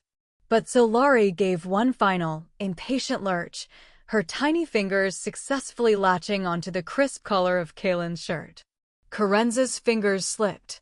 Her arms came away empty. The moment Solari was settled against Kaylin's massive chest, the transition was total. The baby let out a deep, contented sigh, her little face burying itself straight into the crook of Kaylin's neck, inhaling the rich, concentrated wave of dark oak and damp rain.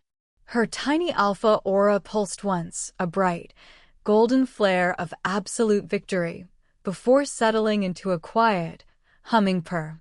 Kaylin froze, her long arms wrapping around the infant with a protective, fierce gentleness that looked entirely foreign on the ruthless CEO.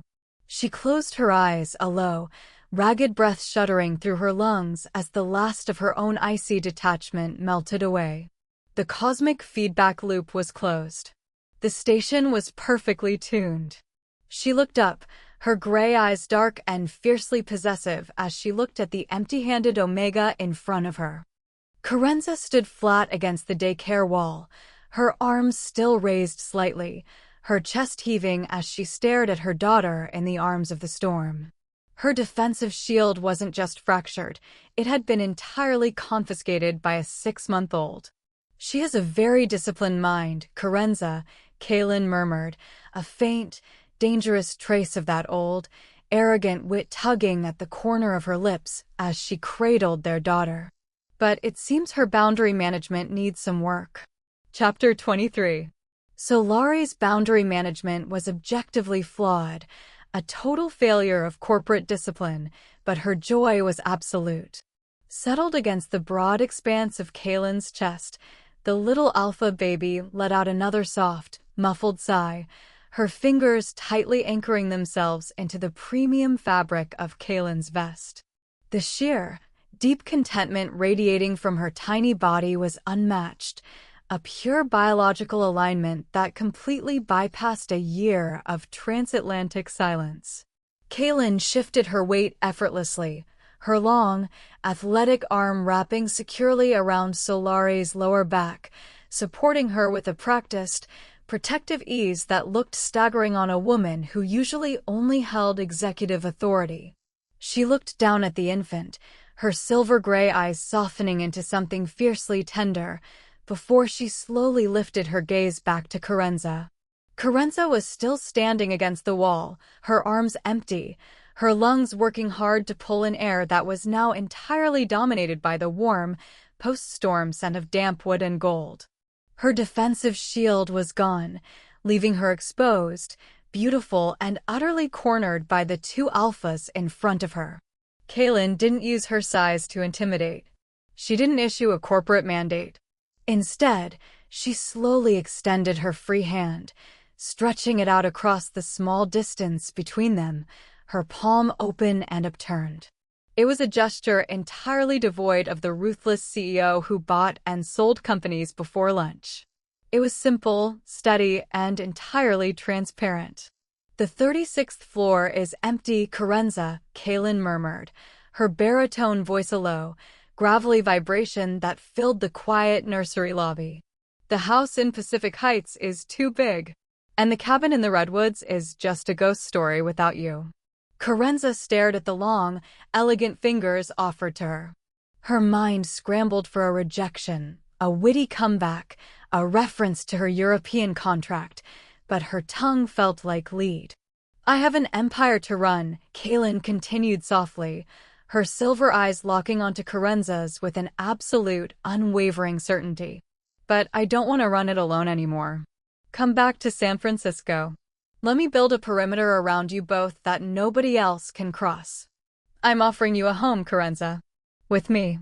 Solari chose that exact moment to let out a tiny, encouraging gurgle against Kaylin's neck, her small legs kicking in approval. Carenza looked from her daughter's blissful face to the open palm waiting for her. The iron gates inside her mind didn't just unlock, they simply dissolved, proving that even the most flawless corporate architect couldn't design a fortress strong enough to keep out the storm forever. With a slow, shuddering breath, Carenza stepped out of the shadows and reached out, her fingers finally sliding into Kaylin's warm, solid palm. Chapter 24. The transition back across the Atlantic didn't happen overnight, but it didn't happen in the shadows, either. There were no corporate scandals, no leaked memos, and no emergency board meetings. When Kaylin Kincaid re-entered San Francisco, she did so with her managing director of European operations at her side, and a localized, ironclad legal seal over the birth certificate of Solari Kincaid Ravenscroft. But the true shift didn't happen in the corporate ledger. It happened in the quiet, high-ceilinged rooms of the estate in Pacific Heights. It was a Saturday morning, 6 weeks after the encounter in Lisbon.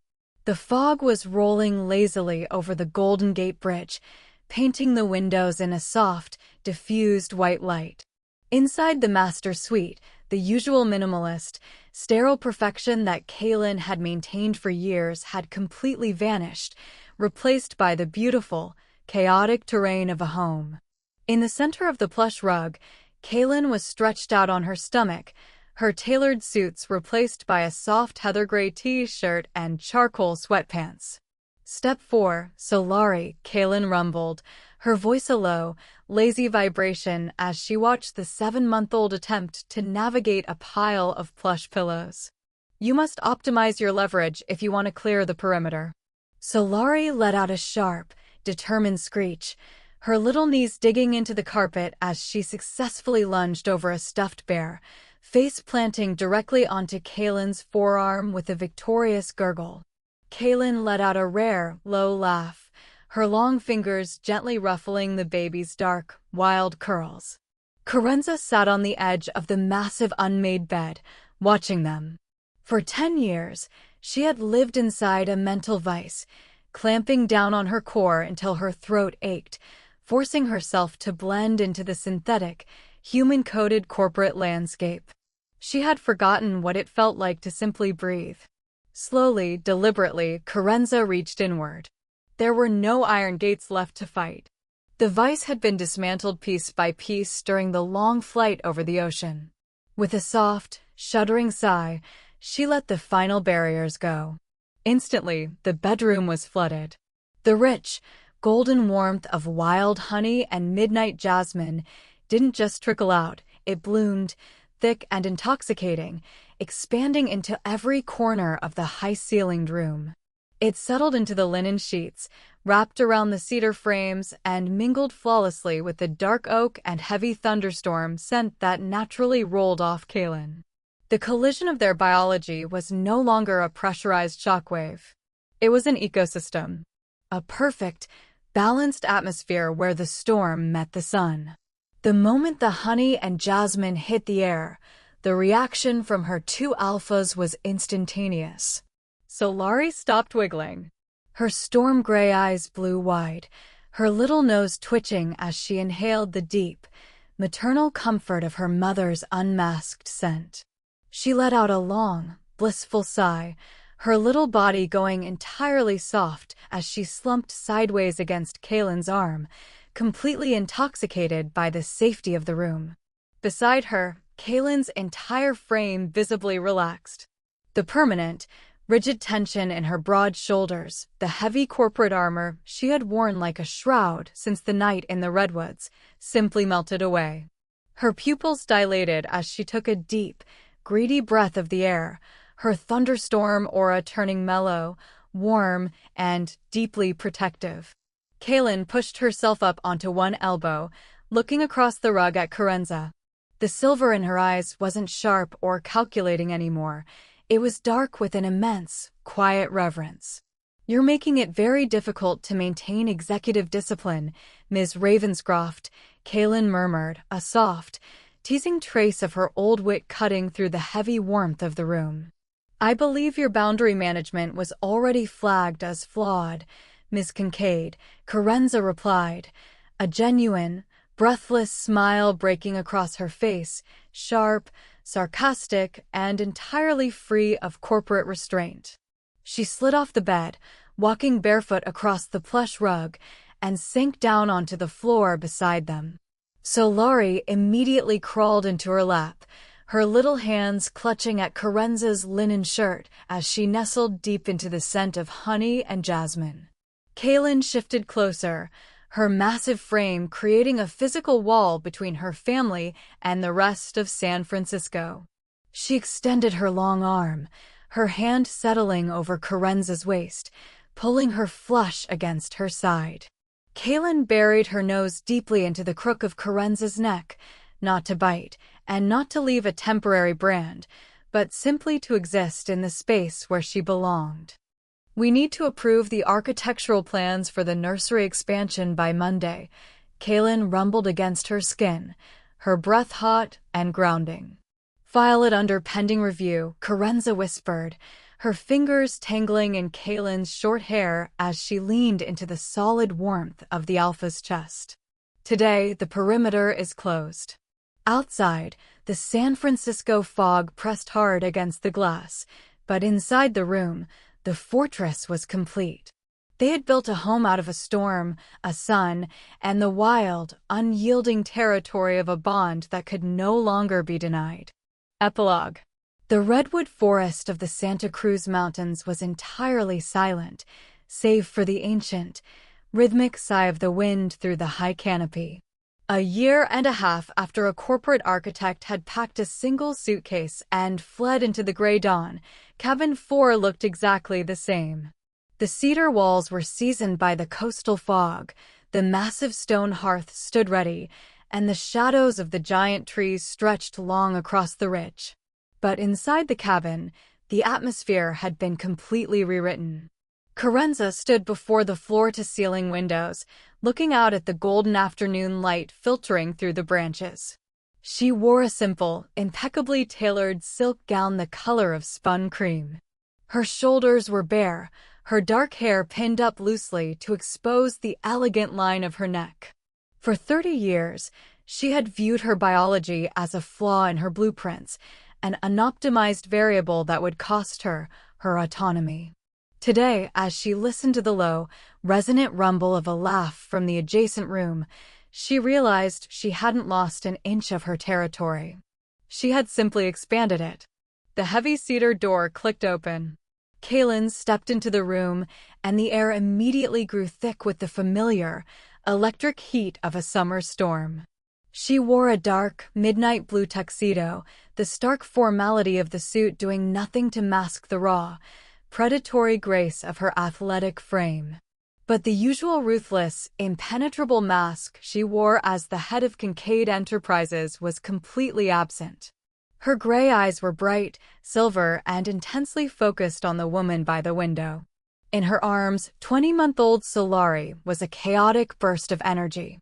She wore a miniature white dress that she had already managed to smudge with a piece of charcoal from the hearth, her dark curls bouncing as she squealed, pointing a chubby finger at her mother. "Mama!" Solari cheered, her infant alpha aura flaring with a bright, sun-like warmth that instantly filled the cabin. "I tried to enforce a strict wardrobe protocol," Kaylin murmured, her baritone voice dropping into a dry, teasing register as she walked toward Carenza. "But your daughter has a flagrant disregard for executive orders. She gets her insubordination from her sire," Carenza replied, her lips curving into a sharp, witty smile as she reached out to take Solari.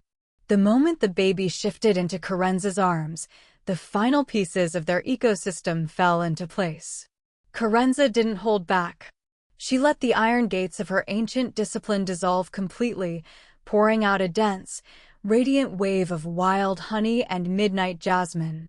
It rushed over Kaylin like a physical wave, causing the alpha's chest to heave as her own dark oak and ozone scent rose to meet it.